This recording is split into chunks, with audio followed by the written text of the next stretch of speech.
ডাইনির ভয়ানক প্রতিশোধ। অনেক অনেক বছর আগে এই গ্রামটা ছিল সমৃদ্ধি আর সুখের, কিন্তু হঠাৎ একদিন গ্রামে ছড়িয়ে পড়ল গুজব।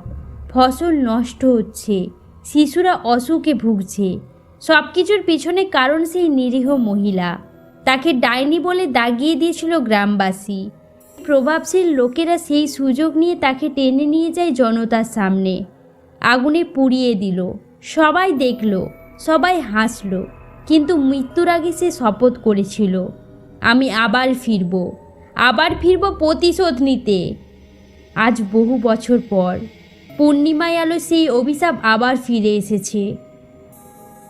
তোরা ভেবেছিলে আগুনে আমার শেষ, আজ আগুনে আমার অস্ত। তোদের সন্তান, ঘর বাড়ি সব আমি জ্বালিয়ে ছাই করে দেব। মা গো, আমি ভুল করেছি, লোভে পড়ে আমি তোকে মেরে ফেলেছিলাম। আমার পরিবারকে ছেড়ে দাও, আমি দোষী, আমি শাস্তি পাব। ক্ষমা? যখন আমি আগুনে জ্বলছিলাম তখন তোরা হাসছিলি, হাততালি দিচ্ছিলি, আর সেই আগুনে তোদের পুড়তে হবে। আজ আমি হাসবো, তোদের চিৎকার শুনবো। ওরে বাবা, ছায়ার মধ্যে দাঁড়িয়ে আছে ও, তার চোখ লাল হয়ে জ্বলছে। পালাও, পালাও সবাই। আগুন সব কিছু পুড়িয়ে ফেলছে, কোথাও আমরা নিরাপদ নই। আমরা অন্যায় করেছি।